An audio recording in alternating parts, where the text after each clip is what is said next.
talk about tackle. Those folks I see out there fishing for pike with inadequate tackle are just as much idiots as the noddies that want to get rid of the pike. You know, let's face it, you guys would be going out there to try to catch the fish with equipment that's not up to the job. You know, any old trace won't do. Let's have a look. These sort of things. You can buy something like this off the internet by the hundreds for about £1. And look at it, that's how long it is. Just pop that off here. Now granted, you don't need as long a trace when you're lure fishing as you do when you're live baiting or dead baiting, but that is nowhere near sufficient enough to do lure fishing with. Granted, it is moving through the water, yeah, it's constantly moving forwards, and the target that the fish is aiming for is actually in this space here. Right. That doesn't mean that it's not going to hit up here, okay?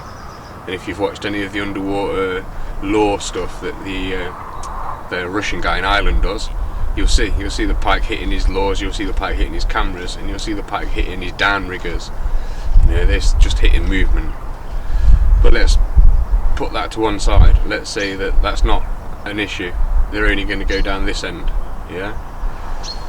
Pike hits the bait there, bop, or there, bop, fine.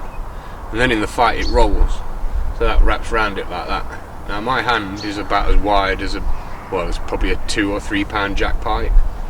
The bottom of this trace is here where my fingers are, so as it comes up past the mouth again, it's quite capable of picking your main line up in its mouth and cutting it with its teeth. They're very, very sharp. You know, you can cut your hands on them and not even know that you've done it until you've put the fish back in the water and notice the blood on you. So nicking through a little bit of nylon, because it's wrapped round, no problem. Which is again why I don't understand why they don't allow braid.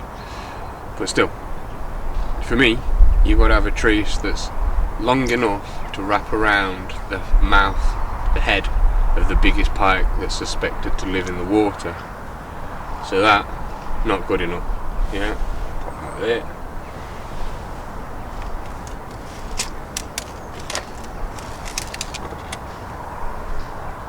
For me, that's what I'm after.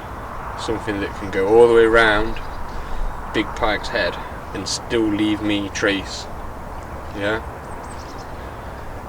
If this is all you've got when you bought the collection, they normally come in like 3 sizes. The small one, slightly larger than this by about 1 inch, and then slightly larger than that by about 1 inch. If that's all you've got, and you find yourself on the bank with nothing to make a trace up with, and you're going to have to put 2 or 3 of these together, or bang it on the head and don't bother. You know, go to the tackle shop, buy something proper. But if you must, put 2 or 3 of these together, and that'll give you the length, make it a little bit safer.